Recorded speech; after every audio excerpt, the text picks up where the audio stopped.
Let's get straight into it. Early this morning, first off, on Friday morning around 8:30 in the morning, I plugged the bolt in. It was at about 130 miles left, a little under half a full charge. And that was after going downtown and running some errands and stuff like that. So did a bunch of driving this thing, plugged it in, planned on unplugging it Saturday, but I let it charge all day Friday. And then Saturday we did some running around with the family in the minivan, so didn't end up even unplugging this thing all day Saturday. It said it should be at a full charge Saturday at 7 p.m., which got in it this morning, Sunday morning, and it's at a full charge. So it basically took 2 days, but you can give it a full charge on a 120 volt plug, but obviously not optimal. The Chevy Bolt is a fully electric subcompact hatchback and is one of the most accessible EVs on the market today. The Bolt has been on the market since 2017, but has been redesigned for 2022. This is actually a 2023 model.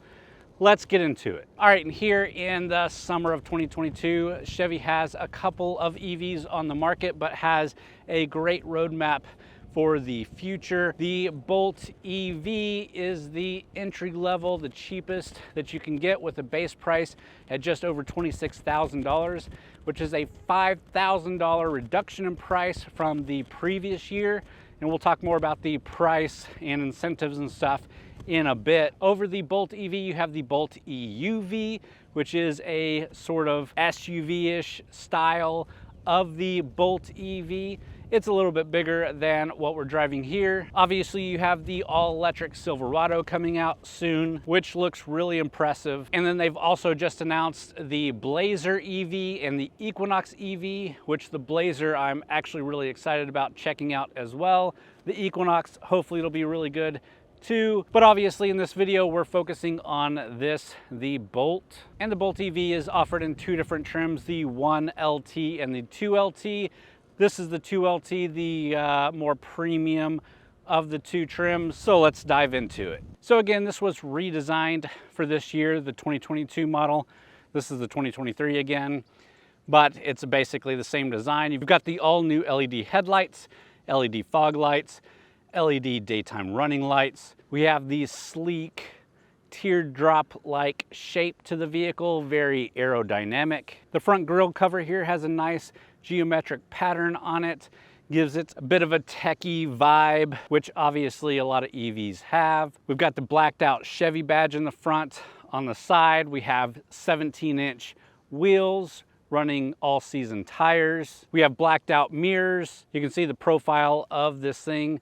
It is a pretty small car. I'll talk about the dimensions in just a second. But you have that window that goes from the A pillar through the B pillar and the C pillar kind of around to the back. Gives it a floating, larger look. Nice creases along the body lines. In the rear are the LED taillights, that Bolt EV badge. And overall, it is a subcompact hatchback. Not a ton you can do with design here, especially when you want it to be as aerodynamic as possible, but it looks the part, it looks pretty good. And back to the size, the overall length here is 163.2 inches. The wheelbase is 102.4 inches. Total height is 63.4 inches, and it has a track width of 59.1 inches. All right, let's quickly talk about the hatch and the cargo volume here. It is a manually popping hatch, no issue there. Nice pop, but you get 16.6 cubic feet of cargo volume back here behind those seats. And you do get a little tray that can be covering everything up or be angled. You have access here, access back there, another little cover that covers everything up when it's closed. All the camera gear fits back here, no issues. You can fold those seats down and open it up to its max cargo volume of 56 cubic feet total, which is really great for a subcompact hatchback. At this point in the reviews, I usually talk about the engine, but this is an EV, so let's talk about the electric motor, the battery, and charging on this thing, and then we'll jump inside and take a look at the interior. All right, starting with the plug here, it is the dual level adapter. You can do the 120 volt or 240 volt.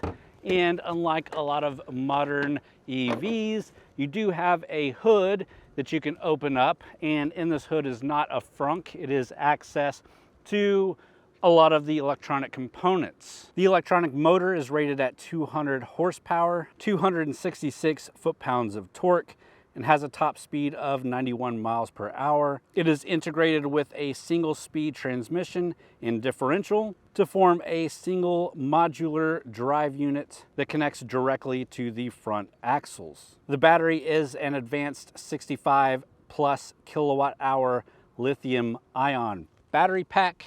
You do have DC fast charging available where you get up to 100 miles of range in 30 minutes of charging. The EPA estimate on the range is 250 miles on a full charge. Charging times on a 120 volt outlet, like you saw at the beginning of this video, is about 4 miles per hour of charge, which means if you drive it a lot, you deplete that battery a lot. An overnight charge is not gonna cut it. It's gonna be a day or multiple days of charge if you're plugging it into a regular outlet at your house. Of course, if you have a 240 volt plug, the 240 volt will give it a full charge in about 7 hours, which definitely does take this into the overnight charge range. So if you drive it all day and deplete it completely, you can charge it overnight and get a full charge if you've got that 240 volt system. So Chevy says it will cover the standard installation of a level 2 charging outlet for eligible customers who purchase or lease the Bolt EV or EUV. And that's because they definitely know that that will empower more people to opt for an EV. It's a difficult ask if you're telling people to always go charge at a charging station. A lot of people want to charge at their house, and if they can't do that overnight, then again, it's a difficult ask. But with Chevy offering the installation of a 240 volt system, that's pretty cool, especially with this being a base product, even though I'm sure they're not like losing money on the situation. And we'll talk a little bit more about charging and living with this thing as we drive it. But before we can drive it, I want to show you guys the interior and some of the tech in this vehicle. So without further ado, let's jump inside. All right, we're inside the Bolt EV, and first thing I notice is for a subcompact hatchback, it's got plenty of room, plenty of headroom here in the driver's seat. The driver's seat is an 8-way power adjustable seat, which means I can configure it and get it into a comfortable position. The steering wheel is telescoping and tilting, so I can get it into a comfortable position, even being 6'1" and a bit of a bigger guy. This interior with these seats is the jet black interior, and it's leather wrap seats, perforated leather, white contrast stitching, really nice. Now the passenger seat is a manually adjustable seat, not a power adjustable seat, so take that for what you will. But both the driver and passenger seats are heated seats. The steering wheel is a heated steering wheel, so you get a bit of luxury in this thing. But let me pick you up, show you the full interior. We'll kick the thing on, and then we'll take it for a drive. And obviously it's a very quiet startup. First thing you see is the driver information panel and the all new 10.2-inch touchscreen with the Chevy Infotainment 3 Plus system and real-time vehicle information. So you can see the battery level, the charge. You can see other details on the battery, impacts, history. You can see charging information here. You do get a lot of cool little features here, including wireless Apple CarPlay and Android Auto support. You also have a wireless charger down here that will wirelessly charge your phone. Pretty standard for a 2023 model. As you might be able to see back there, you do get a USB Type-C port and a USB Type-A port for charging and for interfacing with the infotainment system. You can download apps like Amazon's Alexa, you can do Spotify, audiobooks, different things like that. You can have it have a Wi-Fi hotspot. You can turn your camera on from here, and you can see we get the full 360 camera. Obviously a backup camera, front-facing camera for when you're parking. If you put it into reverse, it will pop up the backup camera, obviously, with that 360 view. You have all your climate settings here, but you also have physical buttons down here for your climate as well. It is a single zone climate control, so you don't get dual zone, but it's really easy to figure out and to get it into the right settings. And you can see the heated seat button here and steering wheel. Down below the AC and heat controls, you have a couple of buttons. This one is your sport mode button, which we'll talk about as we drive it. You can turn traction control off, and you have a lane sensing button, which again, we'll talk about as we drive it. Your gear shifter is the standard Chevy electronic gear shifter. Push the button in for park, pull back for reverse, in for neutral, pull back for drive. This button here is your one pedal drive button, which again, we'll talk about more as we drive, but that allows the vehicle to do the regenerative braking on its own.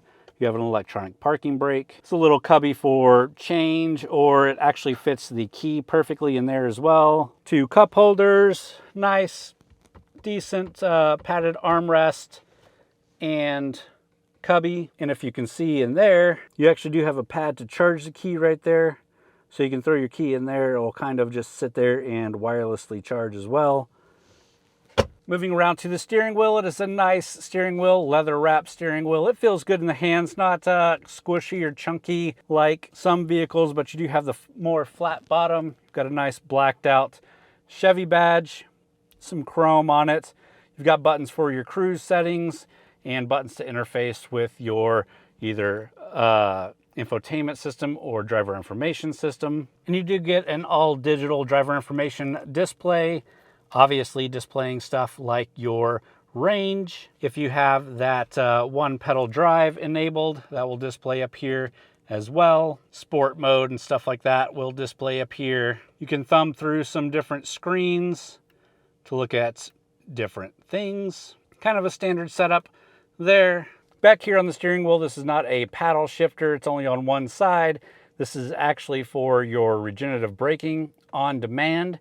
So if you don't like to drive with the one pedal drive, you can pull this in and it will use that regenerative braking feature to regenerate your battery, which is more the style I like to drive with. We'll talk again more about that as we do drive. We also do have the Bose audio system in here, and it sounds decent. Nothing that's going to blow your socks off, but for a compact hatch, it sounds pretty good. Again, overall, it's a nice interior, nice materials used, not an overload of tech like in some EVs. It could basically be mistaken for any interior, car interior these days. The only thing that really gives it away as an EV is your charging information on this display and on your driver display, and the fact of how quiet it is. But with that, let's go ahead and get this thing out on the road. Let's talk about how it drives, some about the regenerative braking, some of the safety features in here, maybe a little bit of an acceleration test, testing out that sport mode, and then we'll talk about the price and competition and wrap up the video after that. But let's keep going. All right, guys, so let's put it into gear. And first thing you should notice is it's super quiet. You can hear the motor whine and twirling, especially as you increase that throttle speed. But it's an electric car, it's gonna be more quiet, which means there's a little bit more road noise, a little bit more wind noise, but not much. They've done a good job sound deadening everything here and making sure it doesn't sound too cheap. That being said, you don't want to compare it to really expensive EVs on the market because it's just not. It's got obviously that instant torque with good acceleration. You can turn on your sport mode, and this definitely does reduce any kind of hesitation or lag and gives it a little bit more sporty of a profile. And it goes. Let's do a little bit here. And being a subcompact hatch, it's a fun car to drive. It's small, easy to toss around. The center of gravity is really low, even though it's a pretty tall cross hatchback, but you can definitely squeal those tires.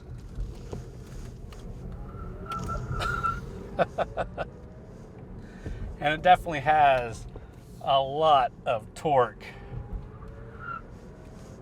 So if you're looking for something that's still a ton of fun to drive, this fits the mark. Obviously, in the sport mode, you're going to be losing efficiency in the battery, but what do you expect there? Super easy to squeal those tires. Let's get back into this bit of a straightaway and do an acceleration test. 0 to 60 is rated at 6.5 seconds. Completely believe it. So let's just see what we can do here. Make sure the road is clear. Complete stop in sport mode. Ready, set, go.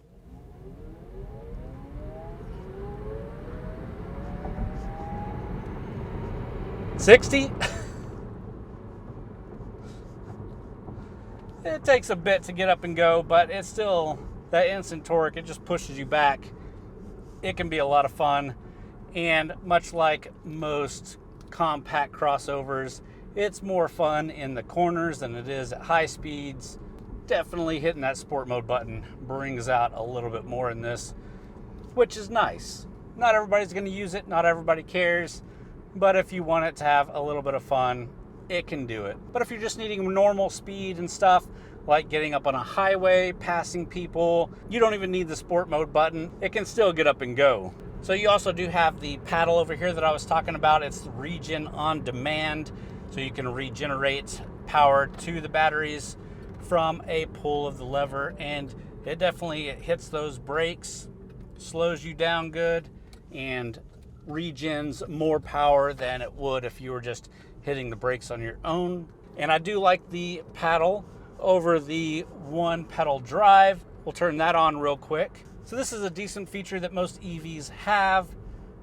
I'm not a huge fan of it because of the harsh deceleration as soon as you lift off the gas. So if I lift off, you can come to a complete stop without hitting anything. Didn't hit any brakes or anything, but we're coming to a complete stop, all from the one pedal drive.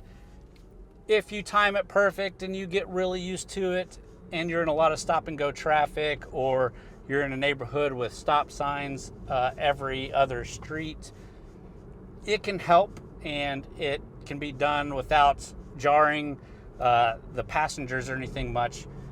But that takes a lot of finessing and a lot of practice. My biggest concern with the one pedal drive is if you leave it on and you're up on the highway, if you ever get like an itch on your leg, or you need to like stretch your foot and get it off the accelerator, lifting off immediately starts braking you, and you'll be brake checking anybody behind you, and that's not a great thing to be doing on a highway. So I definitely think you got to be really careful with using the one pedal drive, especially on the highway.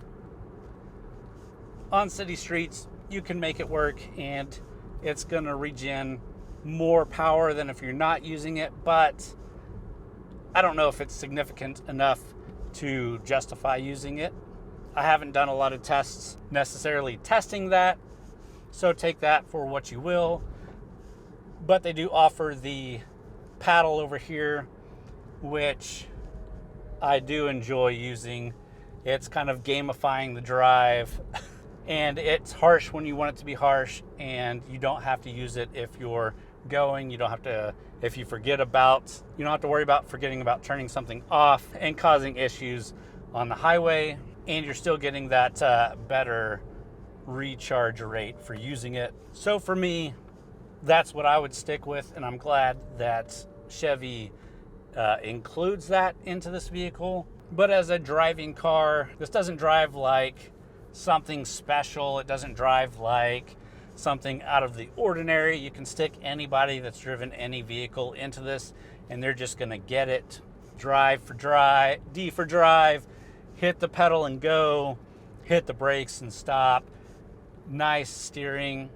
It just all works and all feels really good. Now the bolt does come standard with Chevy's safety features included. And we do have that radar guided cruise control, which we'll jump up on the highway and show you real quick. We do have the lane keeping assist, which is a nice feature to have. You got the 360 camera with sensors around this thing. All right, so let's get onto the highway here. We'll turn on the adaptive cruise control, the lane keeping, and see what we think about that. First off, turning all the systems on. Not an issue. Get up to speed.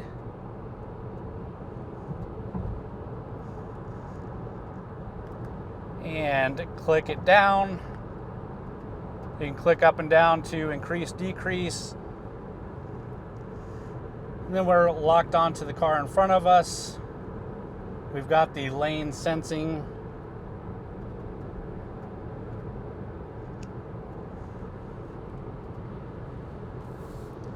It's not really your full lane keeping assist, so you definitely have to keep your hands on the wheel, but it'll warn you if you get out of the lanes. Again, you can lock onto the car in front of you for the radar guided cruise control, which definitely helps for long trips on the highway. And being up on the highway, we do get more wind noise, and it is a bit of a windy day out, so take that for what you will. We're obviously going to be draining that battery quite a bit more being up on the highway. But again, I've done trips into the office where I'm spending 30 minutes or more on the highway at highway speed, so this definitely has a range where you can do that. Now, if you're doing a couple of 100 miles on the highway, that's when you'll probably start having issues with some range. But other than that, it's doing just fine, keeping the AC nice and cold because it's hot out here in Texas. It all makes for a really enjoyable drive. It makes it more feasible for spending the kind of money that you're going to spend on an EV to get a lot of things standard, like the safety features, like the tech in here. If I had one slight complaint, it is the road noise. Not really wind noise because it's so aerodynamic, but you do get road noise. The whine of that electric motor is very present, which some people might like, some people might not. But obviously, with this being a cheaper vehicle and it's so quiet because it doesn't have a loud motor or exhaust, that's gonna just come through more. That being said, the entire time driving this, the trips that I made into downtown, the driving that I've done in the country, in the suburbs, it hasn't been that big of an issue. But if you're really, really anti-road noise, this thing does give you more than some other EVs that I've driven. I've never really had range anxiety in this thing. I've charged it twice now since I've had it.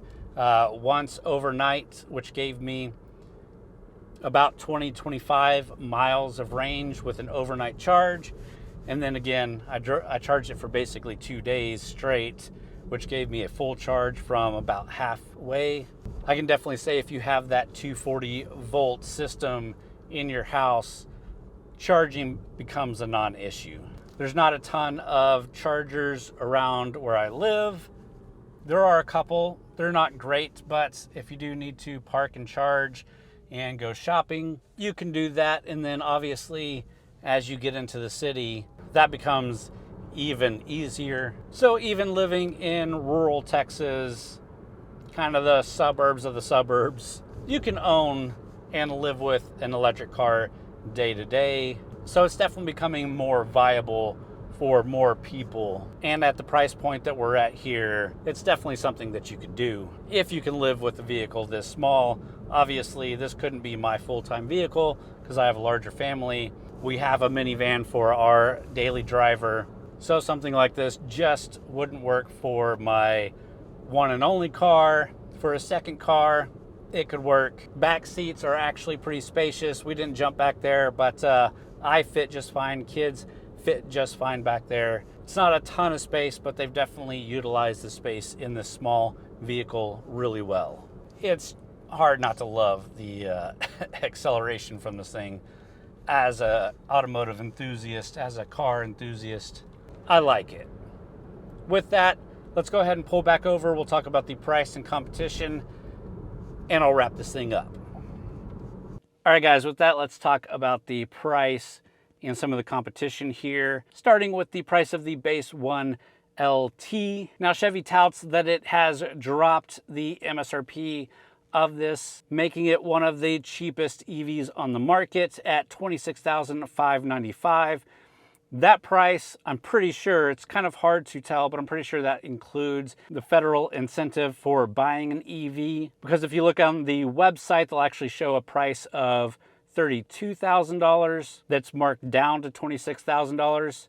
So if you're thinking that 26 minus the incentives is going to be your price, that doesn't seem to be the case. The 2LT has a base price of $29,795. Again, that's with the incentive. Even on the price sheet of this vehicle, it shows a price of $35,695, which is the base price that the website shows as well, without any incentives. Our MSRP that this thing shows is $36,165. It only has a few options on here. Those options include an infotainment package that gives us the USB charging, the Bose audio system, and the wireless charger. Then for $375, we have the adaptive cruise control as an option on here, which you saw as we had this thing out on the highway. So that makes our total MSRP with destination $36,165.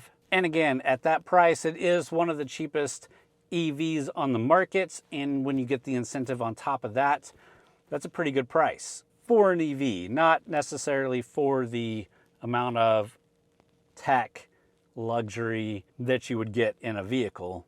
A subcompact hatch like this would definitely cost a lot less, $10,000, almost $20,000 less. When you're talking about the competition, you're talking about things like the Nissan Leaf, the Hyundai Ioniq, the Kia EV6. You could look at something like the Mini Cooper EV. There are more and more and more EVs hitting the market. All of them are really great these days. I think the closest competitor to this in price and size is the Nissan Leaf. It is a bit bigger than this, but very close in size and range. And I think both are very close on if I would like it. But I definitely like the Hyundai Ioniq 5 a lot. I've driven it a couple of times now and really, really like that vehicle. But I am a bit of a Hyundai fanboy. That new Ioniq 6 coming out looks really good. Interested in driving that. But with that, let's jump out. I'll give you some of my final thoughts here and we'll wrap up the video. All right, and as I've said, there are lots of great EVs on the market today. I really do like that Hyundai Ioniq 5. The new Ioniq 6 looks amazing. Hoping for an Ioniq 7 for sure. I've driven the Nissan Leaf a few times. I've never had any real issues with it, except for obviously charging issues. But over the years, that has gotten better and better and better. And we just drove the newest Leaf and it's a really great option as well. As for the Bolt, I think it's a really great design. Living with it every day is no issue, especially if you're not driving a ton of miles every day, and especially if you've got that 240 volt outlet at your house. The interior is really nice in this. You don't get a ton of tech, but the tech that you do get is enough for anybody really. You're still paying a pretty heavy premium for getting an EV, but you're gonna pay that with any manufacturer. And if you're looking for an EV, I think it's definitely worth it. Driving dynamics are just fine. It feels like you're driving basically a normal car. I would keep the one pedal drive off personally, but I like it has that recharge braking paddle on the steering wheel. So if you're interested in it, I definitely recommend it. And with that, I hope you enjoyed the video. If you did, please hit the thumbs up button, leave me a comment down below. Let me know what you think about the Bolt EV. Subscribe to the channel if you're not already. We do a different review every week, and we've got a lot of EVs on the channel. If you're interested in those, you should also go check out TXGARAGE.com, where we post all of these videos, but we also post all of our written reviews from a lot of great authors over there, as well as event and news coverage. So if you're into the automotive scene, automotive culture, if you're an automotive enthusiast, TXGARAGE.com is a great place to hang out. But with that, again, thanks for watching. See you next time.